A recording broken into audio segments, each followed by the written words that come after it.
ஹீரோவோட நேம் வருது அப்படின்னா வந்துட்டு அந்த இடத்துல ஒருத்தர் டான்ஸ் ஆடுற மாதிரி இருக்கும். ஒரு ஹீரோயினோட நேம் வருது அப்படின்னா அதை ரெப்ரசென்ட் பண்ற மாதிரி இருக்கும். ஒரு எடிட்டரோட நேம் வருது அப்படின்னா எப்படி நாம நார்மலா இது பண்ணியிருப்போம் அப்படின்னா ஒரு ஃபிலிம் அதை கட் பண்ற மாதிரி இருக்கும். ஆனா இந்த படத்துல எப்படி இருக்கும் அப்படின்னா ஒரு பழம் இருக்கும். அந்த பழத்தை வந்துட்டு சின்ன சின்னதா கட் பண்ணி அழகா கட் பண்ணி வச்சிருப்பாங்க. அதுதான் இந்த இதுவா இருக்கும். நம்பர் போட்டாங்கல்ல, ஓல்டு நம்பர் நியூ நம்பர் அப்படின்னு அதை ஒரு பேஸ் பண்ண மாதிரி ஒரு இது இருக்கும். சென்னை சென்ட்ரலுக்கு அதுக்கு பேக் சைடில் இருந்து அதுக்கப்புறமேட்டு இங்கே ஓஎம்ஆரில் வரைக்கும் ஃபுல்லாகவே இருந்துட்டு அவங்க இதில் எடுத்திருப்பாங்க. இங்கே ரமண மகரிஷியோட டெத் டைம்லாம் வந்துட்டு இவர் தான் இருந்துட்டு அவங்களோட டெத்தை வந்துட்டு ஃபோட்டோகிராஃப் பண்ணதுலேருந்து எல்லாமே பண்ணது வந்துட்டு இவர் தான். இவர் சர்ரியல் அப்படிங்கிற கான்செப்ட்ல எப்படி உள்ளே வருவார் அப்படின்னா இவர்கிட்ட சொன்னதே எப்படி சொல்லியிருக்காங்கன்னா, நீ ஒரு ஃபோட்டோகிராஃபராக இருந்துட்டு உன்னை ரெப்ரசென்ட் பண்ணிக்கோ, ஆனால் நீ சர்ரியல் அப்படிங்கிற நேம் மட்டும் வெளில சொல்லிக்காம உன்னை நீ ஸ்ட்ரீட் ஃபோட்டோகிராஃபர் அப்படின்ற பேர் இருந்துக்கோ அப்படின்ற மாதிரி தான் இவர் வச்சு இவரோட பிஸ்னஸ் எல்லாமே ரன் பண்ணியிருக்காங்க. ஹிட்லரோட மெயின் இதுவே எப்படின்னா அவர் ஒரு சைக்கோபாத்து, என்ன வேணாலும் sociopath, whatever it is, அவர் மட்டும் அது கிடையாது. வணக்கம் இலக்கிய குரங்குகள், வணக்கம் Bharani, welcome back after Kabali success. நிறைய கமெண்ட்டில் வந்து நிறைய பேர் இந்த ஐடியா ரொம்ப யூனிக்காக இருக்குது அப்படின்னு சொல்லி எல்லாம் பாராட்டினாங்க. மிக்க நன்றி. தேங்க்யூ. அவ்வளோதான், தேங்க்யூ. ஓகே, இன்றைக்கி என்ன படம்? இன்னைக்கு இருந்துட்டு கோ ஜீவா நடித்தது, கேவி ஆனந்த் டைரக்ட் பண்ண கோ. இந்த படம் வந்துட்டு எல்லா படத்துக்குமே டைட்டில் கார்டோட டிசைன்ல இருந்தே அந்த படத்தோட கதையை நாம் வந்துட்டு சொல்ல ஆரம்பிச்சிடும். இப்போ டைட்டில் கார்டு டிசைனுக்குன்னு தனியாக இதுவே டிபார்ட்மெண்ட்ஸே தனியாக இருக்குது. அந்த மாதிரி இந்த படத்தோட டைட்டில் கார்டு டிசைன்ஸே வந்துட்டு கொஞ்சம் யூனிக்காக இருக்கும். கிட்டத்தட்ட ப்ரோட்டகனிஸ்டோட ஹீரோ அவர் தான் அந்த படத்துக்கு ஹீரோ அப்படின்றது. ப்ரோட்டகனிஸ்ட் வேற ஒருத்தர். ஹீரோவோட மெயின் ஜாப் வந்துட்டு ஃபோட்டோகிராஃபி. அந்த ஃபோட்டோகிராஃபியை யூஸ் பண்ணி ப்ரோட்டகனிஸ்ட்டுக்கு எப்படி அவங்க ஹெல்ப் பண்ணி படத்தை மூவ் பண்ணுறாங்க அப்படிங்கிறது ஒரு பெரிய ஸ்கெட்சாக அந்த படத்தில் ஃபுல்லாகவே இருக்கும். அப்படி இருக்கும்போது இந்த படத்தோட டைரக்டருமே ஒரு ஜேர்னல் ஃபோட்டோகிராஃபர் தான். அவர் இருந்துட்டு அதே மாதிரி இந்த படத்தோட ரைட்டரும் ஒரு ஜேர்னல் ஃபோட்டோகிராஃபர் சுபா, அவங்களுமே வந்துட்டு ஒரு ஜேர்னலிஸ்ட் தான். ஸோ ஒரு ஜேர்னல் ஃபோட்டோகிராஃபியை பேஸ் பண்ணியும் இந்த கதையை மூவ் பண்ணுவாங்க. அதே மாதிரி அதுக்கு தகுந்த மாதிரியே இந்த டைட்டில் கார்டையும் வந்துட்டு அந்த மாதிரி தான் டிசைன் பண்ணியிருப்பாங்க. ஈவன் தான் எந்த அளவுக்கு நுவான்சஸாக பண்ணியிருப்பாங்க அப்படின்னா ஒரு ஹீரோவோட நேம் வருது அப்படின்னா வந்துட்டு அந்த இடத்துல ஒருத்தர் டான்ஸ் ஆடுற மாதிரி இருக்கும். ஒரு ஹீரோயினோட நேம் வருது அப்படின்னா அதை ரெப்ரசென்ட் பண்ணுற மாதிரி இருக்கும். ஒரு எடிட்டரோட நேம் வருது அப்படின்னா எப்படி நாம நார்மலாக இது பண்ணியிருப்போம் அப்படின்னா ஒரு ஃபிலிம் அதை கட் பண்ணுற மாதிரி இருக்கும். ஆனால் இந்த படத்தில் எப்படி இருக்கும் அப்படின்னா ஒரு பழம் இருக்கும். அந்த பழத்தை வந்துட்டு சின்ன சின்னதாக கட் பண்ணி அழகாக கட் பண்ணி வச்சிருப்பாங்க. அதுதான் இந்த இதுவாக இருக்கும். அந்த சேமே ஒரு ஸ்டண்ட் மாஸ்டருக்கு நம்ம பண்ணுற மாதிரி இருந்தாங்கன்னா 2 பேர் அடிச்சிக்கிற மாதிரி தான் இருக்கும். ஆனால் அதில் பீச்சில் 2 நாய் சண்டை போட்டுக்கும். அது கொஞ்சம் யூனிக்காக இருக்கும். அப்புறம் ஃப்ரேம்ஸ் ஒவ்வொரு இதுவுமே இதுவாக பண்ணியிருப்பாங்க. ஒரு இசைக்கு ஒரு வச்சுட்டு இருக்காங்க சோழ காட்டில் வாசிச்சுட்டு இருப்பாங்க. இது வந்துட்டு சுபா, கேவி ஆனந்த் சுபா 2 பேருமே தான். அதனால 2 பேர் வரா மாதிரி இது இருக்கும். பிக்சர்ஸ் எல்லாமே இருக்கும். இது இப்படியே போயிட்டு இருக்கும். ஃபிலிமோட மெயின் கான்செப்டே வந்துட்டு கிட்டத்தட்ட சர்ரியல் தான். சர்ரியலை பேஸ் பண்ணி தான் வந்துட்டு ஒரு ஃபிலிம் அப்படிங்கிற ஒரு கான்செப்டே வரும். சர்ரியல் மூமெண்ட்டில் ஃபஸ்ட்டு அதை அடாப்ட் பண்ணிக்கிட்டது ஃபிலிம் இண்டஸ்ட்ரியை தான் பண்ணும். இல்லை ஃபிலிம் இண்டஸ்ட்ரியை சர்ரியல் அடாப்ட் பண்ணிக்கலாம். இதை எப்படி வேணாலும் நம்ம கோரிலேட் பண்ணி சொல்லிக்கலாம். அந்த மாதிரி இந்த படத்துலையுமே இருந்துக்கிட்டு இது ஒரு டைட்டில் கார்டு எண்ட் ஆகும்போது ஒரு சர்ரியலிசத்தை வந்துட்டு இந்த டைரக்டர் சொல்லியிருப்பாங்க. அது எப்படி வரும் அப்படின்னா வெள்ளம் வரும், அதுக்கப்புறமேட்டு சுனாமி வர ஃபோட்டோஸ் காமிப்பாங்க. அப்புறமேட்டு திடீர்னு ஒரு காட்டில் இருந்துட்டு ஒரு நெருப்பு பற்றிக்கிற மாதிரி இந்த மாதிரி நேச்சுரல் கலாமிட்டிஸ் எல்லாமே நடந்துகிட்டே இருக்க மாதிரி வரும். இது நடந்துட்டு இருக்க ஃபோட்டோஸ்லாம் காமிச்சிட்டு அதுக்கு அடுத்த ஃப்ரேம்லேயே இருந்துட்டு 3 கடவுள் இருப்பாங்க. அதுக்கு மேலே ஒருத்தர் சாஞ்சிக்கிட்டு உட்காந்து வேடிக்கை பார்த்துட்டு இருப்பாங்க. இதுதான் கிட்டத்தட்ட ஒரு சர்ரியல் அப்படின்ற ஒரு இது. சர்ரியல் மூமெண்ட்டே வந்துட்டு கிட்டத்தட்ட வேர்ல்டு வார் 2 முடிஞ்சதுக்கு அப்புறமேட்டு மக்களுக்கு இருந்துட்டு கடவுள் மேலேயோ இல்லை எல்லா இன்ஸ்டிடியூஷன்ஸு எல்லா சிஸ்டம்ஸ் மேலேயுமே நமக்கு ஒரு நம்பிக்கை போய் அதை எப்படி வேணாலும் கேலி பண்ணலாம், அது எப்படி வேணாலும் பெர்ஸ்பெக்டை மாற்றலாம் அப்படின்ற ஒரு தாட்டை கொண்டு வரது தான் இருந்துட்டு சர்ரியல் இது. அதுதான் இருந்துட்டு இந்த படத்துலையுமே வந்துட்டு அந்த ஃப்ரேமில் சொல்லியிருப்பாங்க. சுனாமி வர ஃபோட்டோஸ் வரும், அதுக்கப்புறமேட்டு நேச்சுரல் கலாமிட்டி ஒன்று வரும், அதுக்கப்புறமேட்டு இங்கே இருந்துட்டு 3 கடவுள் இருப்பாங்க. அதில் மேலே ஒருத்தர் உட்காந்து சும்மா உட்காந்து வேடிக்கை பார்த்துட்டு இருக்க மாதிரி இருக்கும். அதுக்கப்புறம் தான் இந்த படத்தோட கதையே ஆரம்பிக்கும். இந்த படத்தில் ஃபஸ்ட்டு நாம் பார்க்க போகிற புக்கு இருந்துட்டு இந்த சர்ரியல் ஃபோட்டோகிராஃபிக்கு கிட்டத்தட்ட ஒரு பயணியராக இருந்தால், அதே மாதிரி ஸ்ட்ரீட் ஃபோட்டோகிராஃபிக்கு ஒரு ஃபாதர் ஆஃப் ஸ்ட்ரீட் ஃபோட்டோகிராஃபி அப்படின்னு சொல்லக்கூடியவருக்கு கான்டி பிரிசான் அப்படிதான் அவங்கள பற்றி தான் இருந்துட்டு ஃபர்ஸ்ட் இதில் வரும். கான்டி பிரிசான் அப்படின்னு சொல்லி பார்த்தீங்க அப்படின்னா, அவருமே பேசிக்கலாக ஒரு படத்தில் இருந்துட்டு அசிஸ்டன்ட் டைரக்டராக ஒர்க் பண்ணியிருக்காரு. அவருமே அசிஸ்டன்ட் ஒரு ஃபோட்டோகிராஃபிக்கு போகிற கான்செப்டில் தான் அவருமே வந்திருக்காரு. அப்படி அவங்க போயிட்டு இருக்கும்போது தான் இருந்துட்டு இதில் முக்கியமான விஷயமே வந்துட்டு என்னன்னா, இவர் ஒரு பெயிண்டர். இல்லை, பிரசான் வந்துட்டு ஒரு பெயிண்டர்.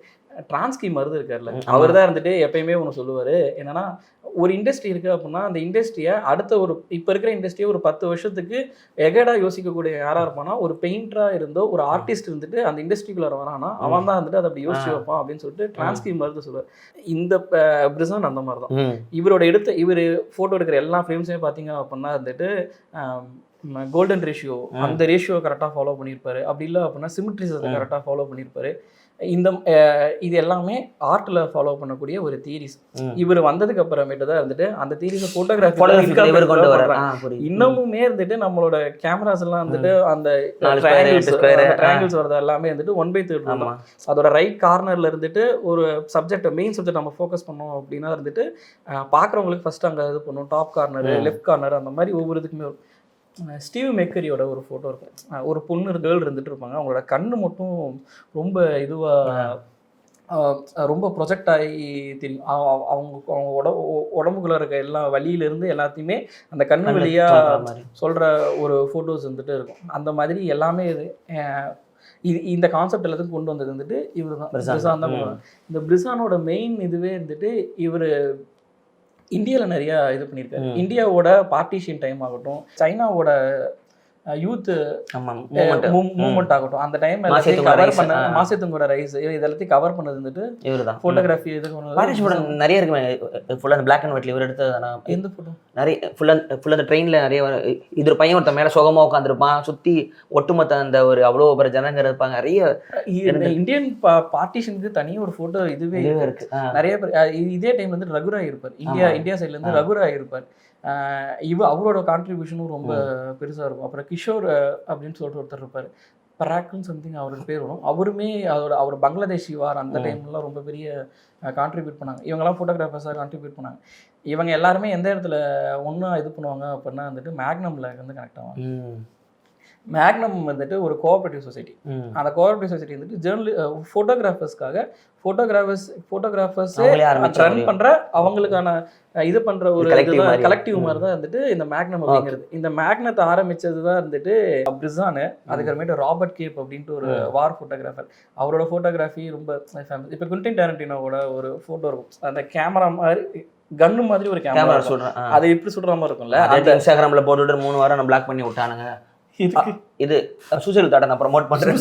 டாரண்டினோவோட டிபிடா அவன் படம் தான் பேன் ஆகும்னா எனக்கு இன்ஸ்டாவே 2 வாரம் பேன் ஆச்சு. அந்த மாதிரி ராபர்ட் கேப்போட ஒரு ஃபோட்டோ இருக்கும், கண்ணில் இப்படி வச்சுட்டு இப்படி சொல்கிற மாதிரி ஒரு ஃபோட்டோ இருக்கும். அதுக்கப்புறமேட்டு பார்த்தீங்க அப்படின்னா சிம் அப்படின்னு சொல்லிட்டு ஒருத்தர் இருப்பார், டேவிட் செய்மூர் அப்படின்னு சொல்லிட்டு அவங்க சொல்லுவாங்க. அவரோட ஒரிஜினல் நேம் டேவிட் செய்மூர், அவரை சிம் அப்படின்னு சொல்லுவாங்க. அவர் இந்த மாதிரி ஒரு 4 பேர் ஒன்றா சேர்ந்து ஆரம்பித்தது தான் வந்துட்டு மேக்னம் அப்படிங்கிற ஒரு கலெக்டிவ்.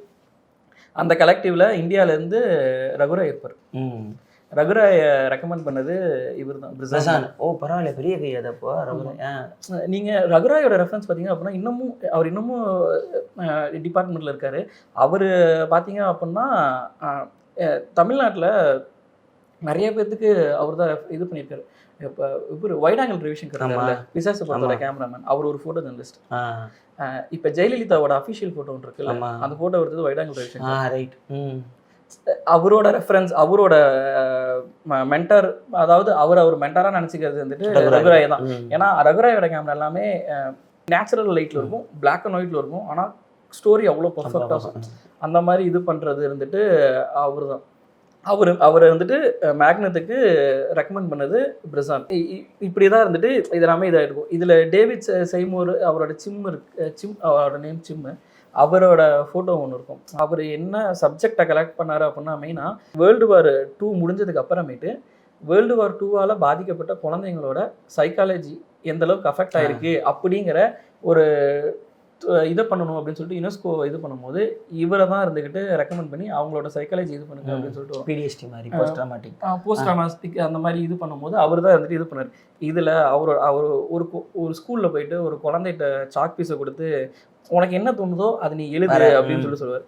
அந்த குழந்தை இருந்துட்டு ஃபர்ஸ்ட் சாக் பீஸை வாங்கி என்ன எழுதுறதுன்னு தெரியாமல் ஒரு இடத்துல புள்ளி வச்சு அந்த புள்ளி எங்கெங்கேயோ அப்படியே கோலமாக ஒரு மாதிரி கிறுக்கலாக போய் அது நிற்கும்.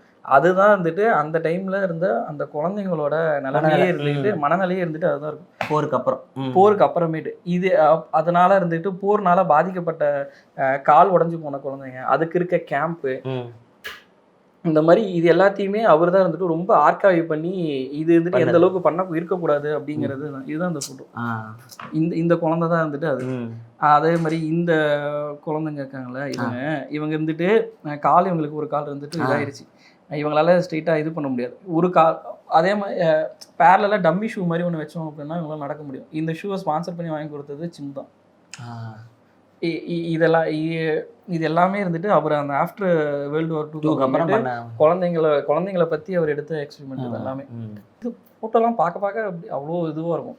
இதில் இருந்துட்டு பிரிசானோட ரோல் எப்படி வருது அப்படின்னு சொல்லி இவர் எங்கெங்கெல்லாம் ஒர்க் பண்ணியிருக்காருன்னு சொல்லி பார்த்தீங்க அப்படின்னா கடைசியாக இவரோட லாஸ்ட் டைம்ஸில் இருந்துட்டு இந்தியா கிட்டத்தட்ட இந்தியாவோட 50s அந்த டைமில் வந்துட்டு இவர் இந்தியாவில் தான் இது பண்ணியிருக்காரு. அதுவும் இங்கே ரமண மகரிஷியோட டெத் டைம்லாம் வந்துட்டு இவர் தான் இருந்துட்டு அவங்களோட டெத்தை வந்துட்டு ஃபோட்டோகிராஃப் பண்ணதுலேருந்து எல்லாமே பண்ணது வந்துட்டு இவர் தான். இவர் சர்ரியல் அப்படிங்கிற கான்செப்ட்ல எப்படி உள்ளே வருவார் அப்படின்னா இவர்கிட்ட சொன்னதே எப்படி சொல்லியிருக்காங்கன்னா நீ ஒரு ஃபோட்டோகிராஃபராக இருந்துட்டு உன்னை ரெப்ரசென்ட் பண்ணிக்கோ, ஆனால் நீ சர்ரியல் அப்படிங்கிற நேம் மட்டும் வெளில சொல்லிக்காம உன்னை நீ ஸ்ட்ரீட் ஃபோட்டோகிராஃபர் அப்படின்ற பேர் இருந்துக்கோ அப்படின்ற மாதிரி தான் இவர் வச்சு இவரோட பிஸ்னஸ் எல்லாமே ரன் பண்ணியிருக்காங்க. ஆனால் இவர் எந்த அளவுக்கு சர்ரியல் அப்படின்னா இவர் லைஃப் மேகசினில் ஒர்க் பண்ணிட்டு இருந்தார். லைஃப் மேகசினில் ஒர்க் பண்ணும்போது பிரிட்டிஷ் கிங்கோட செரிமனிக்கு இருந்துட்டு இவரை ஃபோட்டோ எடுக்க அனுப்பிச்சுட்ருக்காங்க. ஃபோட்டோ எடுத்துகிட்டு வந்து பார்க்கும்போது ஒரு ஃபோட்டோ கூட கிங் இல்லை. வந்தது எல்லாமே அந்த கிங்கை பார்க்கறதுக்காக வந்தவனோட எக்ஸ்பிரஷன் எப்படி இருக்கு, ஆஃப்டர் செரிமனிக்கு அப்புறமேட்டு அந்த பிளேஸ் எப்படி இருக்கு, அந்த மாதிரி எடுத்தது எல்லாமே அதான். அந்த மாதிரி தான் அவர் எடுத்தார். இந்த படமே கிட்டத்தட்ட ஒரு சர்ரியல் ஃபோட்டோகிராஃபர் மாதிரி இருக்கிற ஈக்குவலான ஒரு கான்செப்டில் பேஸ் பண்ண ஒரு படம் தான் இருந்துட்டு இந்த படம். இவருக்குமே ஃபோட்டோ ஜேர்னலிசம் அப்படின்னாலே இவங்க தான் அப்படிங்கும்போது ஸோ இவங்களோட ரெஃபரன்ஸ் தான் இருந்துட்டு படம் ஃபுல்லாகவே ஜீவாவோட ரெஃபரன்ஸாகவும் இதாகவே இருக்கும். நீங்கள் பிரிசானை பற்றி இது பண்ணோம் அப்படின்னா டிசசிவ் மூமெண்ட் அப்படின்னு சொல்லிட்டு ஒரு புக் இருக்கும். அதுதான் வந்துட்டு கிட்டத்தட்ட பைபிள் ஆஃப் ஸ்ட்ரீட் ஃபோட்டோகிராஃபிங்கிற அளவுக்கு அந்த டிசசிவ் மூமெண்ட் அப்படிங்கிற புக் இருந்துட்டு ரொம்ப சூப்பராக இருக்கும். அதுதான் வந்துட்டு கிட்டத்தட்ட ஃபர்ஸ்ட் புக் அப்படின்ற மாதிரி இதுக்கப்புறமேட்டு இவங்க கூட இருந்த ராபர்ட் கேப்பு, டேவிட் மெய்சோரு, டேவிட் செய்மோரு, வில்லியம் வேண்டர்வேட்டு, இவங்க எல்லாருமே சூப்பரான ஃபோட்டோகிராஃபர்ஸு. நீங்கள் மேக்னமில் செக் பண்ணிங்க அப்படின்னா அவ்வளோ இருக்கும். இவங்க எல்லாருமே லைஃப்பில் ஒர்க் பண்ணுவாங்க. லைஃப் மேகசின் இருந்துட்டு ஒரு ஆர்டிக்கல் பேஸ்டு மேகசின்லேருந்து ஒரு ஃபோட்டோ மேகசினாக மாறலாம் அப்படின்னு முடிவு பண்ணும்போது ஒரு ஃபோட்டோகிராஃபர் இருந்துட்டு ஒரு குழந்தைய வந்துட்டு ஃபோட்டோ எடுத்து அவங்களுக்கு அனுப்பிச்சிடுவாங்க. த லைஃப் ஹாஸ் பிகைன்ஸ் அப்படின்னு சொல்லிட்டு லைஃப் மேகசினோட ஃபர்ஸ்ட் ஃபோட்டோவா அது வந்துட்டு மாறும். அது கரெக்டாக அது மாறி அதெல்லாம் ஒரு ஃபோட்டோ ஜேர்னலிசமாக அப்படியே கொஞ்சம் டெவலப் ஆகி போகும்போது இவங்க இருந்துக்கிட்டு ஒரு லெவலுக்கு அப்புறமேட்டு இதுக்கு மேலே வேணாம், டிஜிட்டலாக எல்லாமே போகுது, ஸோ இதை ஸ்டாப் பண்ணிடலாம் அப்படின்னு சொல்லிட்டு இவங்க வந்து 2000 இருந்துட்டு 2000 மேல இருந்துட்டு இவங்களோட கடைசி இஷ்யூ வந்துட்டு அவங்க பப்ளிஷ் பண்ணுறாங்க. அதுக்கப்புறமே டிஜிட்டலாக தான் மேகசின் வரும். இந்த 2000 பண்ணுறாங்க. மார்ச் 2000 இருந்துட்டு அந்த குழந்தை ஒன்று பிறந்துச்சு இல்லை, அந்த குழந்தை செத்துரும் அதே டைமில். அடடா சூப்பர் ரியலிசம் மாதிரி தான் இருக்கும். நடந்திருக்குது உண்மையிலேயே அது நடந்திருக்கு. அந்த புக்கு தானே பிள்ளைய வளர்த்து கொண்டிருக்க போல ஜார்ஜ் ஸ்டோரி அப்படியா இருந்துட்டு கவர் பண்ணிருக்காங்க. அது நல்லா இருந்துச்சு. அது ஒரு மாதிரி பிறக்குறது, இதுவும் பிறக்குது அதுவும் பிறக்குது, கடைசியில் ரெண்டுமே ஒரே டைம்ல செத்து போற மாதிரி இருந்துட்டு இருக்கும். இந்த படம் தான் இருக்கும். அந்த படத்துல அதுக்கு லாஸ்ட் எடிஷன் சொல்லியிருப்பாங்க. ஆனா அந்த படமும் வந்துட்டு அந்த மாதிரி தான் வரும். இந்த பேக்ரவுண்ட் வச்சு தான் வரும். நல்லா இருக்கும். சல்மான் ருஷ்டியோட இது மிட்நைட் சில்ட்ரனுங்கிற படம் இந்தியா பற்றி எழுது. அதில் கதை கரெக்டாக இந்தியாவோட இண்டிபெண்டன்ஸில் இது பிறந்த ஒரு பையன் அவனோட இதில் வந்து இந்தியாவோட குரோத்தை வந்து அவனோட லைஃப்லேயே பார்க்குற மாதிரி தான் நாவல் எழுதியிருப்பார். அதுதான் மிட்நைட் சில்ட்ரன் சொல்லிட்டு அவர் எழுதுகிற பிரச்சனை வந்து புக்கு வேற புக்கு. இது வந்து இந்தியாவோட ஹிஸ்ட்ரி வந்து ஒருத்தன் குரோத் வழியாக எழுதியிருப்பார். நல்லா இருக்கும். நைஸ். இங்கே பிரெசானு அதே மாதிரியே மேக்னம் ஃபோட்டோஸு அது சம்மந்தமாக இருக்க சர்ரியல் கான்செப்ட் என்னென்ன இருக்குது. இது ஒவ்வொரு ஃபோட்டோஸுமே உங்களுக்கு பயங்கர கிளாசிக்காக இருக்கும். ஒரு மாதிரி உங்களுக்கு வேர்ல்டு வார் 2 அந்த டைம்லாம் நடந்ததுனால உங்களுக்கு ரொம்ப ஜூஸை எந்த அளவுக்கு இது பண்ணி சாவடிச்சாங்க, ரோட்டில் அப்படியே புணமாக கிடப்பாங்க. திடீர்னு ஒரு அம்மா வந்துட்டு ஒரு பொண்ணு அப்படியே கையில் பிடிச்சி தூக்கிட்டு போகும்போது மேலே பார்த்துட்டே போவாங்க, எப்போ எங்கே குண்டு போடுவான்னு தெரியலை அப்படின்ற மாதிரியான ஒரு பயம் இருக்கும். அதுக்கப்புறமேட்டு ஃப்ரெஞ்சில் அவங்க எடுத்த ஃபோட்டோஸு இது எல்லாமே அந்த மேக்னத்தோட கலெக்டிவே சூப்பராக இருக்கும். இந்தியாவிலேருந்து 2 பேர் இருக்காங்க. ரகுராய் ஒருத்தர் இருக்கார், அதுக்கப்புறமேட்டு ஒரே ஷோராப் ஒரே அப்படின்னு சொல்லிட்டு இன்னொருத்தர் இருக்காங்க. இவங்க 2 பேரும் இருக்கு. இந்த ஷோராப் ஒரேவோட இவருமே தெரியாத சர்ரியல் இதில் ஷோராப் ஒரேவோட ஒரு ஃபோட்டோ இருக்கும். ஃப்ளாஷ் நைட் டைமில் ஃப்ளாஷ் பட்டு எடுத்தீங்க அப்படின்னா வந்துட்டு உங்களுக்கு அந்த இடம் மட்டும் அப்படியே நல்லா வெளிச்சமாக இருக்கும்ல. அது நீங்கள் பார்த்தீங்க அப்படின்னா ஒரு ஆன்மா வந்து என்ன பேய் படத்தெல்லாம் எப்படி ஒரு பேய் வெள்ளை கலரில் இருக்கும், ஆரா க்ளோ மாதிரி இருக்கும். அந்த மாதிரி ஒரு ஃபோட்டோ இருக்கும். இவரோட எல்லா ஃபோட்டோவுமே அப்படிதான் இருக்கும். நல்லா இருந்துச்சு அவரோட ஃபோட்டோவுமே. இது வந்துட்டு ஒரு சும்மா ஒரு காஃபி டேபிள் புக்கு எங்கள் வீட்டு பக்கத்தில் ஒரு லைப்ரரி இருந்துச்சு, அதுலேருந்து எடுத்துகிட்டு வந்து ஒரு ஃபோட்டோ புக்குனா எப்படி இருக்கும். இவங்களோட எனக்கு இந்த சும்மா இது ஒரு காஃபி டேபிள் புக்கு தான், அதை தாண்டி இதில் எதுவும் இல்லை. மெட்ராஸோட ஓல்டு அண்ட் நியூ சென்னைங்கிறத தாண்டி நம்பர் போட்டாங்கல்ல, ஓல்டு நம்பர் நியூ நம்பர் அப்படின்னு அதை ஒரு பேஸ் பண்ண மாதிரி ஒரு இது இருக்கும். சென்னை சென்ட்ரலுக்கு அதுக்கு பேக் சைடில் இருந்து அதுக்கப்புறமேட்டு இங்கே ஓஎம்ஆரில் வரைக்கும் ஃபுல்லாகவே இருந்துட்டு அவங்க இதில் எடுத்திருப்பாங்க. மேக்னமோட ஃபோட்டோஸ் எல்லாமே அண்ணா லைப்ரரியில் இருக்கா. மேக்னம் அப்படின்னு சொல்லிட்டு ஒரு புக்கு இருக்கு, கலெக்டிவ் புக் மாதிரி ஒரு கலெக்டிவ் புக் இருக்குது. அந்த புக்கு இருந்துட்டு நல்லா இருந்துச்சு. இந்த சிம்மோடது, ரகுராயோடது, பிளாட்டானோடது, இவங்க எல்லாத்தோட ஸ்டீவ் மெக்கரியோடது, இவங்க எல்லாத்துக்குமே வந்துட்டு அங்கே இருக்குது, ரெஃபரன்ஸ்க்காக இருக்குது. அண்ணா யூனிவர்சிட்டி 6th ஃப்ளோரில் ஃபோட்டோகிராஃபி டிவிஷன்லேயே அது வச்சுருக்காங்க. ஓரளவுக்கு நல்லாவே இருந்தது, அது ரெஃபர் பண்ணலாம், பார்க்கணும். இப்போ அடுத்து இது வந்துட்டு ஃபோட்டோகிராஃபி அது சம்மந்தமாக போகிறது. அடுத்து வந்துட்டு தாவோ தேச்சிங் ஃபுல்லாக நம்ம ஏரியா டன் டன் டன் டன் டவுன் டவுன் லாவோட்ஸோட தாவோ தேச்சிங் இன்யாங் கடவுள் பாதி மிருகம் பாதி. ஆனால் கடவுளுக்குள்ளாரையும் மிருகம் இருக்கும், மிருகத்துலேயே கடவுள் இருக்கு. ஆனால் அது ஒத்துக்க மாட்டேங்க, அது வழி வேற டிபார்ட்மெண்ட். இது இதில் வரும், எந்த ஷாட்டில் வராது. இவர் வருவார்ல தேங்காய் சீனிவாசன், அவர் வந்து இருந்துட்டு இந்த பொண்ணை நான் இது பண்ணவே இல்லை அப்படின்னு சொல்லி இது பண்ணுவாங்க, அவங்க தேடிவாங்க சைட்ல. இந்த புக் இருக்கும். இது தாவோ தேச்சிங் சொல்றதுமே என்ன அப்படின்னா இருந்துட்டு எல்லாத்தையும் தூக்கி தூக்கி மற்றவங்க மேலே போடக்கூடாது. எல்லாத்துக்கும் உனக்கு ஒரு ரீசன் இருக்கும். நீ இப்போ ஒரு விஷயம் பண்ணுறதுக்கும் பண்ணாமல் இருக்கிறதுக்குமே உனக்கு ஒரு ரீசன் இருக்கும், அதுக்கு ஒரு சைக்கலாஜிக்கல் ஃபேக்டர் இருக்கும். நீ எது பண்ணாலும் அதில் எல்லாத்தையும் நான் நல்லது தான் நான் எப்பயுமே பண்ணுவேன், இல்லை இவன் மொத்தமாக கெட்டது தான் பண்ணுவான் அப்படின்ற எந்த ஒரு ப்ரீ ஜட்ஜ்மெண்டலும் இல்லாமல் இருக்கணும். நீ அதை இருந்துக்கிட்டு இது பண்ணும். எப்படி இவங்க அது இந்தியன் சர்க்கிள் தான். ஒரு நிலா இருக்குது அப்படின்னா அதில் ஒரு இதுவும் ஒரு டார்க்கும் இருக்கும், ஒரு சூரியன் இருக்குது அப்படின்னா அதுலேயும் ஒரு டார்க் இருக்கும், இல்லை அப்படின்னா ஃபுல்லாகவே நைட் இருக்குது அப்படின்னா அது ஒரு நிலாவும் இருக்கும். அந்த மாதிரியான ஒரு கான்செப்டில் கொண்டு போகிறது தான் இந்தியன்.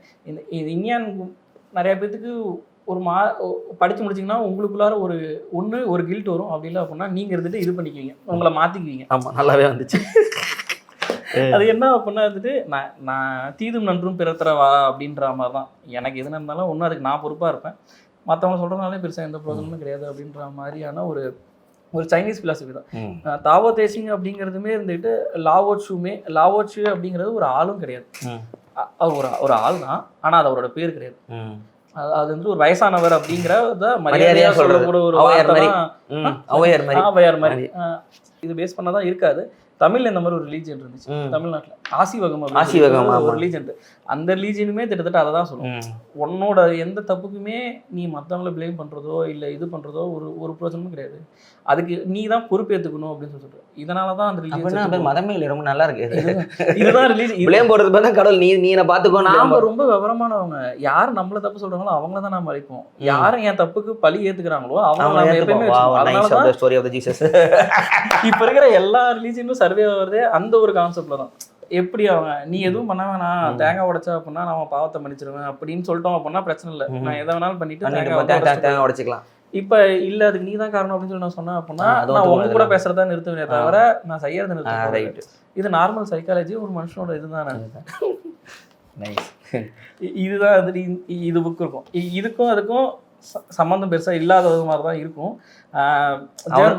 அவரோட ஒரு ஃபேவரட்டான புக்காக இருந்திருக்கலாம். அவரோட ஒரு ஃபேவரட்டான புக்காக இருக்கலாம். ஆனால் ஒரு ஜேர்னலிசம் ஆஃபீஸ்க்குள்ளார இந்த மாதிரி எல்லா புக்குமே இருக்கும். அடுத்து இருந்துட்டு ஹிட்லரோட மெயின் காம்.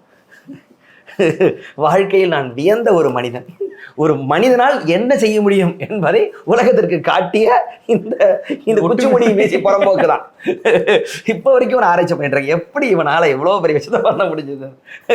My man. இந்த மெயின் காப் தான் ஹிட்லர் எழுதின சுயசரிதை. இந்த புக்கு தான் வந்துட்டு செகண்ட் வேர்ல்டு வரைக்கும் வீடு கொடுத்த மாதிரி ஜெர்மனி ஜூஸ் நம்மளை ஏமாத்திட்டு போயிட்டாங்க, நமக்கு காசு போச்சு, அவங்க தான் காரணம், கான்ஸ்பிரசி பண்ணாங்க, கம்யூனிசம் பண்ணிட்டாங்க, நல்லா காதிலேயே போட்டு ஜெயிலில் எழுதி வெளியில வந்து வித்து இன்னைக்கு வேற லெவல் பண்ணிட்டு போயிட்டான். I like this guy. இன்னமும் இந்த புக்கெல்லாம் வந்துட்டு இந்தியாவில் வித்துக்கிட்டு இருக்கு. விற்கிறது பிரச்சனை இல்லை, டாப் செல்லர். டாப் செல்லர் ஏன் எதுக்கு வாங்கி படிப்பானுங்க? இது ஒரு ரைட் விங் பாலிடிக்ஸோட ஒரு இதுதான். இன்னொன்னு எல்லாருக்குமே இவ்வளவு ஒரு இன்ட்ரெஸ்ட் ஒன்று இருக்கு, லெஃப்டோ ரைட்டோ. இவன் மேல ஒரு அதாவது நம்மளால முடியல, எப்படி இவ்வளவு பேர் சைக்கோவா இருந்தான் ஓப்பனா அந்த ஒரு. ஆக்சுவலி அவன் மட்டும் சைக்கோ கிடையாது, எல்லாருமே அந்த மாதிரி தான். அதுக்கு உங்களுக்கு ஒரு கரெக்டான ஒரு சான்ஸ் கிடைக்கும். ஆமா ஆமா, ஜெர்மனியே வெயிட் பண்ணுச்சு. ஜெர்மனியே வரணும் ப்ளேம் போடுறதுக்கு. ப்ளேம் போடுறதுக்கு அமெரிக்கா வெயிட் பண்ணிச்சு. ரைட். இவன் எப்ப ரஷ்யா வடிப்பான், எல்லாமே வந்துட்டு ரெண்டு போல் தானே. ஒண்ணு கேபிட்டலிசம் இல்லைன்னா சோசியலிசம். கோல்டு வார்ல இருந்து எல்லாமே நடந்துட்டு அந்த டைம் தான். குறுக்கால இவன் வேட்டியை மடிச்சு கட்டிட்டு நான் தான் பெரிய ஆள் அப்படின்னு வருவோம். நீ முதல்ல அவன் அடிச்சுட்டு வா, சப்போர்ட் பண்ணிக்கிறாரு. போற பக்கம் பார்த்தா இவன் அடிக்க மாட்டானாட்டு இருக்கு, நாம இவன் அடிச்சிருவோம் அப்படின்ட்டு அமெரிக்கா சேர்ந்ததுதான் அந்த கடைசியில 3 அக்ரிமெண்ட்ஸ் எல்லாமே இதானது. இவன் புக்கு எங்க பிரேம்ல வந்துச்சு படத்துல? ஹீரோயின் இருக்காங்கல்ல 2 பேரு. ஆமா, அவங்க வீட்டுல வந்து புக் இருக்கும். அவங்க வீட்லயா? ஆமா, பூனம் பஜ்வா அவங்க வீட்டுல இருக்குமா அது? ஓகே. ஆமா, டேபிள் மேலே வச்சிருக்குது ஜாலியா. நல்ல பொண்ணாச்சு படத்துல அது. இது ஜேர்னலிஸ்ட் தானே, இவங்களுக்கு எல்லாத்த பத்தியும் படிச்சாகணும். இவங்களுக்கு உங்களுக்கு ஒப்பீனியன்ஸ் அப்படிங்கிறது செகண்ட் பார்ட்.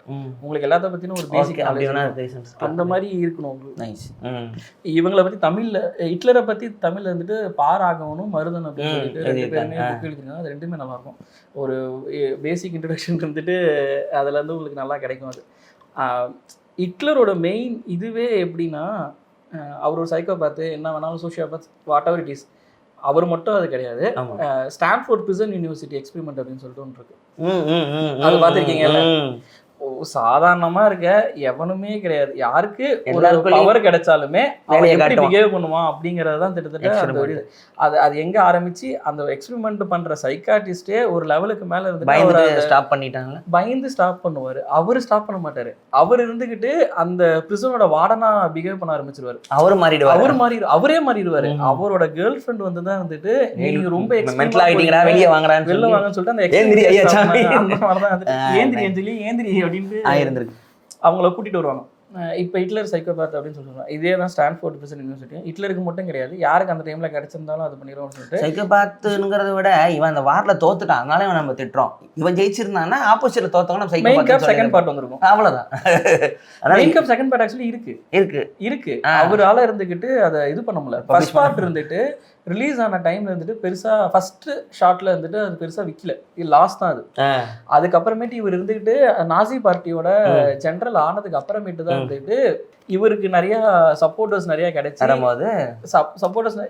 சப்போர்ட்டர்ஸ் நிறைய கிடைச்சதுனால அந்த இண்டஸ்ட்ரியலிஸ்ட் நிறைய உங்களுக்கு தெரிஞ்சிருவாங்க. அந்த இண்டஸ்ட்ரியலிஸ்ட் ஃப்ரெண்ட்ஸ் எல்லாமே என்ன பண்ணுவாங்க அப்படின்னா, அவங்க கம்பெனியில் நல்லா வேலை செய்றவங்களுக்கு இந்த புக்கு கொடுக்குறது. நம்ம ஸ்கூல்ல எல்லாம் புக் கொடுப்பாங்களா, பாரதியார் புக்கு அந்த மாதிரி புக்கு. ஜூஸ் ஆவாத பணக்கார நல்ல பீஸா இருக்காங்க, ப்ரோமோட் பண்ணலாம் அந்த மாதிரி. அதெல்லாம் ஏது எனக்கு சப்போர்ட் இவனுக்கு அமெரிக்கன் ஃபண்டர்ஸ் நிறைய பேர் இருந்திருக்காங்க. நாசில இருந்து இங்க இருந்து வெளியே வந்து எவ்வளவு பேர் அமெரிக்கால செட்டில் எனக்கு கிடைச்ச டைம்ல அந்த மாதிரி எத்தனை பேர் இருக்காங்க.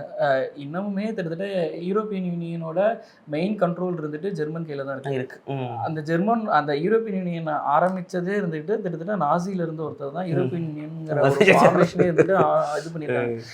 நீங்க இந்த புக்கு இருக்குல்ல, யானிக் அவரோட அடல்ட்ஸ் இன் தி ரூம் அப்படின்னு சொல்லிட்டு புக் இருக்கும். அந்த புக்கில் இருந்துட்டு அவர் கிரீக்குக்கு தேவையான ஃபண்டை யூரோப்பியன் யூனியன் வந்து எப்படி வாங்குறாரு அப்படிங்கிறதான் அந்த அடல்ட்ஸ் இன் தி ரூம் அப்படிங்கிற புக்கு இருந்துட்டு சொல்லும்.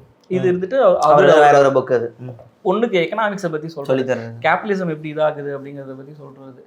அந்த புக்கில் இருந்துட்டு அவர் எல்லாத்தையுமே காம்ப்ரமைஸ் பண்ணுவார். ஜெர்மனை மட்டும் அவரால் காம்ப்ரமைஸ் பண்ண முடியாது.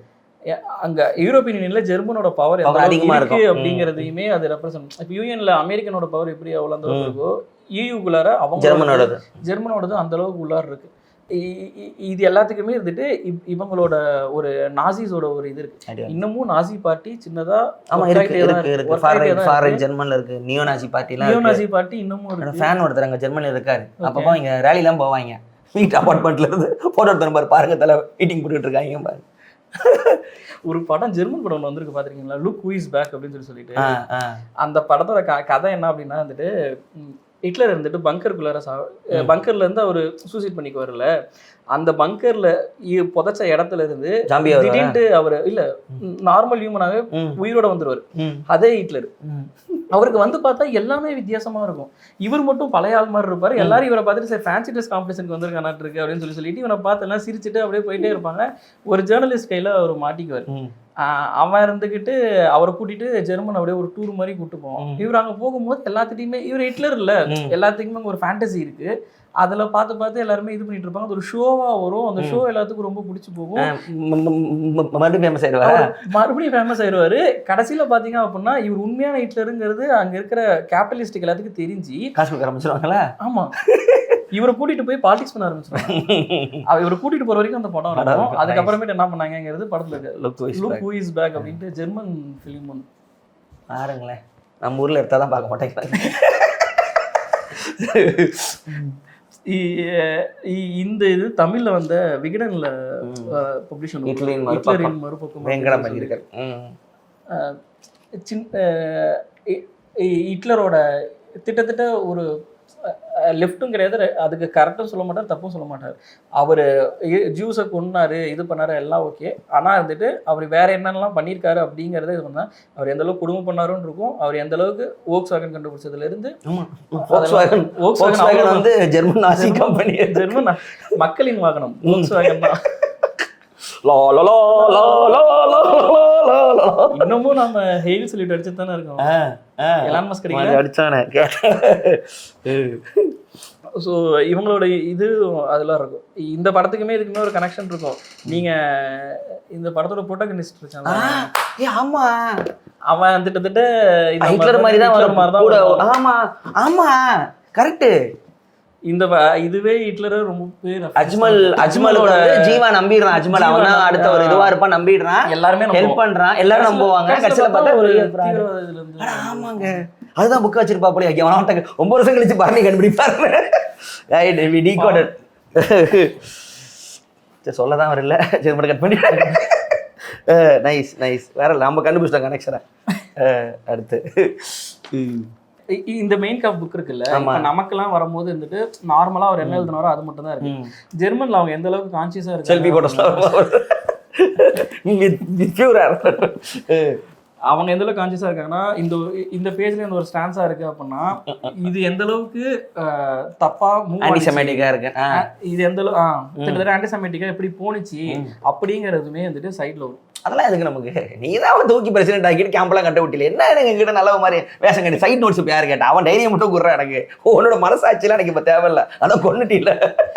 அந்த புக் இருக்குல்ல, அவரை ரொம்ப ஓக்கா இருக்கிறது தூக்கி அவனை மேல வச்சுட்டு அதுக்கப்புறம் என்ன ஓக்கு மன்னித்து விடுங்கள் அவர் இவ்வாறு கூறினார் என்றார். அந்த மாதிரி இருக்குல்ல, அந்த லுக் ஹூ இஸ் பேக்னு படம் சொன்னால அந்த படத்துல அந்த புக்கை கொண்டு செய்யணும். மெயின் கேம்ப் புக் எங்கிட்ட இருக்கு பாத்தீங்களா அப்படின்னு சொல்லிட்டு அவர் வந்து இது பண்ண, அவர் பார்த்துட்டு என்னடா கரெக்ஷன் பண்ணிருக்கீங்க, அவரை பார்த்து சிரிச்சுட்டு சைன் போட்டு அனுப்பிச்சுடுவாரு. நல்லா இருக்கும் அது. அடுத்து வைரமுத்தோட கொஞ்சம் தேநீர் நிறைய வானம். கொஞ்சம் தேநீர் நிறைய வானம் இது வருதா புக்ல? படத்துல வருதா? நைஸ். இதுவுமே இந்த சைட் ப்ராப்ஸ்ல தான் இந்த புக்குமே இருக்கும். ஆனா வந்துட்டு வைரமுத்தோட ரொம்ப ஃபேமஸான ஒரு கவிதை இருக்கும். அவர் யூடியூப்லயே இது பண்ண கவிதை. அவங்க அம்மாவுக்கு அவங்க 1000 தான் கவி சொன்னேன், அழகழகா போய் சொன்னேன், பெத்தவளே உன் பெருமை ஒத்தவழி சொல்லலையே அப்படின்னு சொல்லிட்டு வரிசையா அந்த கவிதை வரும். அந்த கவிதை இருந்துட்டு இந்த புக்ல தான் இதாயிருக்கும். ஓ ரைட். நான் அவரோட இந்த இது பெய்யணும் பெய்யும் மழை அந்த கவிதை புக் வச்சிருந்தேன் ஆரம்பத்துல. ஒரு இது அந்த கலிக்கட்டு பேசுகிற டைமில் பயங்கர பெருசாக லான்ச் பண்ணாங்கல்ல கலிக்கட்டு, அதையும் வாங்கி ஃபுல்லாக படித்தேன். நான் ப்ராப்பராக படித்த முதல் கம்ப்ளீட் தமிழ் நாவல் வந்து அதுதான். பரவாயில்ல, பொன்னியின் செல்வன் படிக்காம போனீங்க,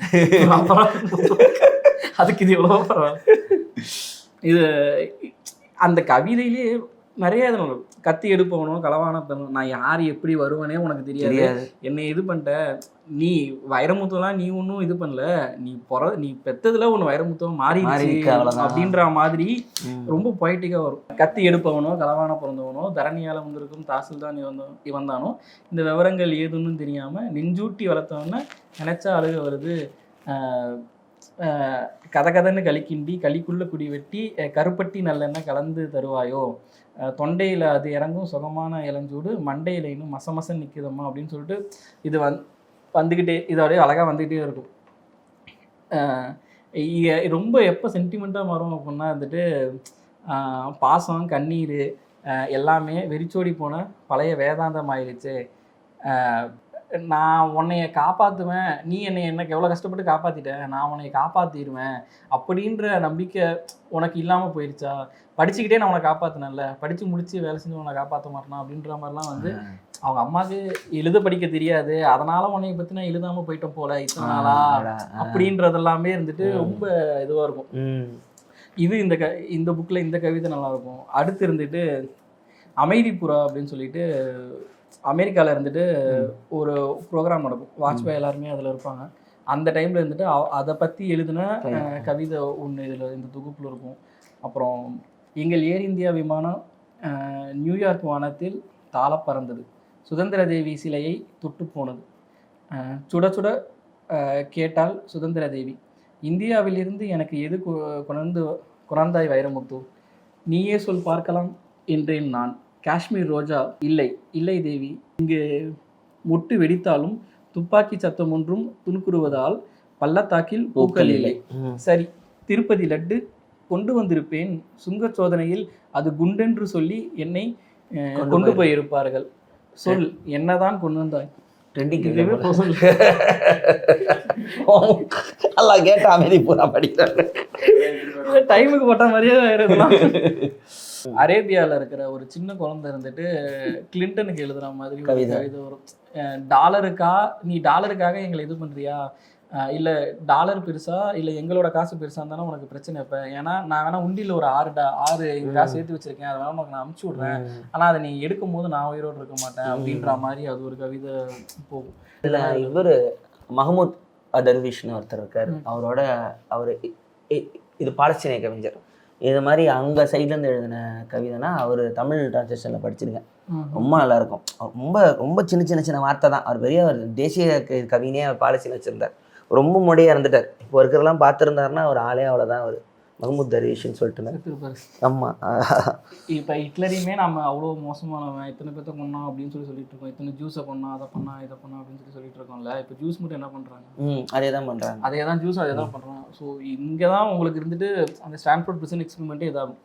ஹிட்லருன்னு கிடையாது, யாரா இருந்தாலும் மனிதனே அந்த இடத்துக்கு வரும்பொழுது செய்கிறாங்க. உனக்கு அந்த பவர் வருது, நான் யாரை வேணாலும் அடிக்கலாம் அப்படின்னா இருந்துட்டு நீ யாரை வேணாலும் அடிக்க தான் போறாங்க அப்படிங்கிற மாதிரி தான் இது வரும்.